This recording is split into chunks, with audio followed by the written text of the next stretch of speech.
Nah, di dalam banyak hadis dijelaskan kalau ada masalah apa saja, masalah itu membuat pikiran kita, membuat kita galau, membuat kita pikirannya macam-macam lah, ruwet gitu. Apa caranya? Wudu, sholat 2 rakaat. Masih galau juga, baca Al-Quran. Itu obat yang paling ampuh. Ya, wudu selesai dia. Masih juga sholat. Dengan sholat belum selesai juga, baca Al-Quran. Belum selesai juga, banyak membaca salawat kepada Nabi kita Muhammad sallallahu alaihi wasallam. Allah jelaskan memang wa innaha lakabiratun illa 'alal khashi'in. Salat itu lathaqilatun, berat, kecuali orang-orang yang khusyuk. Orang yang khusyuk itu apa? Orang yang pasrah diri, orang yang anggota tubuhnya ketika dia melaksanakan itu diam, tidak selalu banyak gerak, kemudian dia penuh konsentrasi. Itulah namanya khusyuk. Al-Imam Al-Ghazali rahimahullah membuat satu bab khusus, babul khusyuk. Kenapa? Karena sholat ini punya rahasia-rahasia yang luar biasa. Bagaimana orang bisa khusyuk kalau gerakannya terus, sedikit-sedikit garuk kepalanya, sedikit-sedikit garuk badannya. Maka dalam fikih kita 3 kali bergerak berturut-turut batal sholatnya. Maka dalam mazhab kita ada namanya tumakninah. Tumakninah. Sebelum tumakninah ada namanya sakatat. Diam biqadri subhanallah. Kapan itu? Ya, ketika kita waladdallin amin. Itu sakatatus shalah. Ya, kalau orang mengerti salat begitu caranya, enggak begitu belum selesai waladhdallinnya sudah amin duluan. Enggak mengantarkan khusyuk. Begitu juga ketika kita selesai baca ayat innahu kana tawwaba, Allahu akbar. Enggak boleh langsung. Ayatnya belum selesai dia sudah ruku. Innahu kana tawwaba, Allahu akbar. Nak ngerti salat berarti. Begitu juga ketika kita bangun dari ruku kita, sami Allahu liman hamida, Rabbana wa lakal hamd. Diam. Nah, itu mengantarkan tumakninah. Tumakninah. Maka sahabat yang tadi disebut al-musi' fi salatihi itu adalah sahabat yang tidak ada tumakninahnya. Tumakninah itu disebutkan di dalam hadis itu, idza qumta ila sholati fakabbir, summa qra' ma tayassara ma'aka minal Qur'an.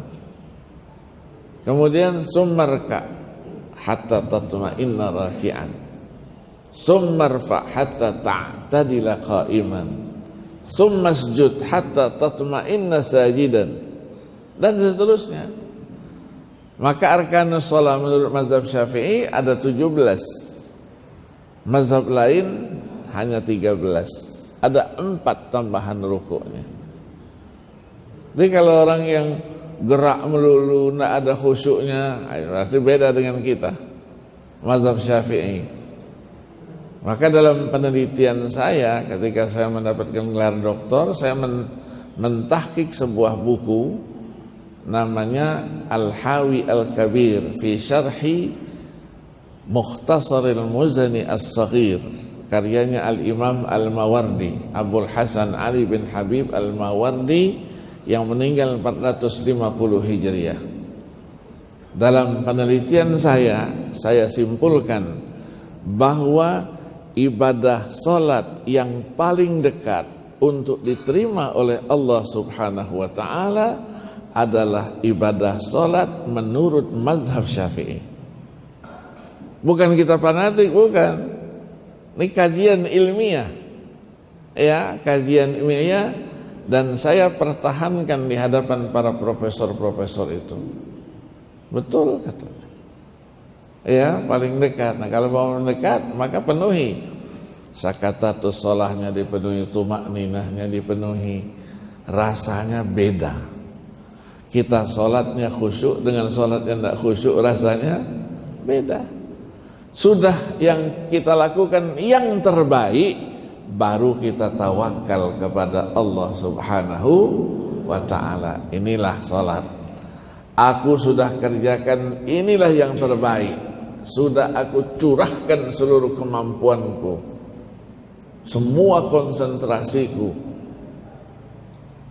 Maka ketika para ulama berdebat, bagaimana caranya mendatangkan khusyuk itu? Ada yang menawarkan khusyuk itu baru akan tiba kalau kita bisa menghayati makna bacaan dari sholat itu. Karena bacaannya bukan bahasa ibu kita, ya kan, bahasa Arab dia. Nah, bagaimana kita hayati itu? Ada bacaan-bacaannya, Allahu Akbar kabira walhamdulillahi katsira subhanallah. Kita hayati. Begitu kita hayati, maka akan datang khusyuk itu. Yang kedua, jangan terlalu banyak gerakan-gerakan yang tidak diperlukan. Kainnya kedodoran misalnya, selesaikan sebelumnya. Ya, kopiahnya miring misalnya kan, luruskan dulu. Sehingga kita sholat tidak terganggu lagi dengan hal-hal seperti itu. Yang ketiga, melihat tempat sujud kita. Khusyuk itu lihat tempat sujud, bukan merem matanya. Orang yang sholat matanya merem supaya dapat khusyuk, merem dia mejem, makruh hukumnya. Melek matanya, lihat tempat sujud supaya konsentrasinya datang. Kecuali kalau kita berada di depan Ka'bah. Kalau di depan Ka'bah lah, jangan lihat tempat sujudnya, rugi kita. Ya, dianjurkan lihat Ka'bahnya. Maka ketika kita berada dalam Masjidil Haram, mau sholat, cari dulu Ka'bahnya mana. Allahu Akbar. Apalagi berada di depan Ka'bah. Ya, kita lihat Ka'bahnya, Allahu Akbar. Atap Ka'bah itu, jangan tempat sujudnya. Kalau tempat sujud sama, ubinnya ada juga di Indonesia. Bayarnya sudah mahal-mahal, lihatnya ubin juga sama juga. Tatap Ka'bah itu. Ka'bah punya kekuatan tersendiri untuk membentuk jasmani kita. Maka sekeras hati siapapun, begitu lihat Ka'bah, cair dia semua. Pasti nangis. Pasti nangis. Saya pernah mengawal Bintang 2. Bintang 2. Sama, angkatan ini kan keras-keras hatinya. Dididik keras dia, jangan cengeng. Orang tuanya meninggal enggak nangis dia. Tapi begitu lihat Ka'bah, habis semuanya. Nangis seperti anak kecil. Saya tanya sama ibu, Bu, bapak memang cengeng begini Bu di rumah Bu? Oh enggak. Itu kehebatan Ka'bah. Selama ini kita menghadap arah Ka'bah, sekarang Ka'bah berada di hadapan kita. Luar biasa. Maka jangan kita menatap yang lain, kita hadapin Ka'bah. Begitu kita lihat, Allah turunkan 120 rahmat setiap saat. 60, 30 kita dapat. Lihat aja Ka'bah. Nggak usah baca apa-apa, nggak usah sholat, nggak apa-apa. Baca Ka'bah, apa lihat Ka'bah saja dicatat 30 rahmat setiap saat.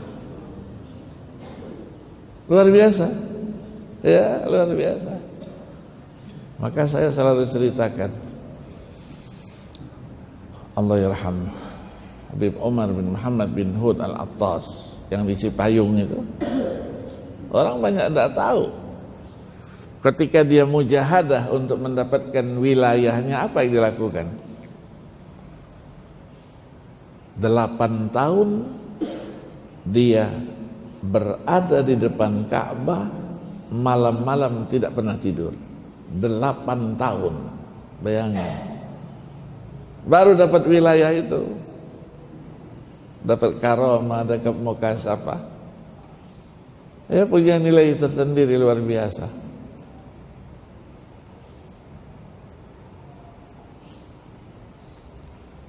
Saya ketika mau ujian untuk masuk S2 di Jamiah Ummul Qura, saya Universitas Ummul Qura enggak tahu di mana posisinya, enggak pernah datang.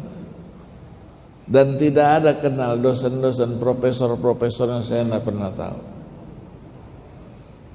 Tapi saya diajarin sama ayah saya, guru-guru saya, kalau sudah di depan Ka'bah, apapun kesulitan, semuanya akan selesai. Maka malam itu, besok mau ujian tes itu, saya tidak tidur 1 malam. Saya bawa buku-buku baca. Kenapa? Karena bertambah banyak yang ikut testing, pasti bertambah sulit. Yang ikut testing 132 orang. Semuanya itu rata-rata kaum laut. Gimana kita bersaing dengan orang-orang Arab? Tapi dengan itu sampai subuh, sampai jam 6 saya baru pulang. Saya tinggal di tempatnya Ustadz Abdul Hadi Basultana di Gororoh itu. Saya ganti baju, 6:30 saya berangkat. Kita testing dari jam 9, satu mata kuliah itu testingnya jam 9 sampai jam 12, 3 jam. Kalau kita di sini testing kasih selembar, ya apa gunanya selembar? 1 buku. Begitu dikasih 1 buku, 40 halaman. Saya bilang, apa ini? Ini untuk kertas jawaban katanya. Ada teman di belakang, inna lillahi wa inna ilaihi raji'un. Jawaban 40 halaman. Begitu soalnya keluar, ya jurusan kita ini, soal keluar, begitu saya baca, subhanallah. Semua yang saya baca semalam di depan Ka'bah, itu semuanya ingat, terbayangkan oleh saya semuanya, dan saya akan bisa menjawab semua ini. Kita tulis 3 jam, pena ini ada 3 saya bawa, tulis, dia sudah mau habis, selamat jalan, ambil yang baru lagi, selamat jalan, sampai 3 penanya habis. Itu pun 5 menit sebelum selesai, jam 12 mau dikumpulkan baru selesai. Saya baca ulang. Ya Allah, alhamdulillah, saya bilang ini berkat Ka'bah Al-Musyarrafah.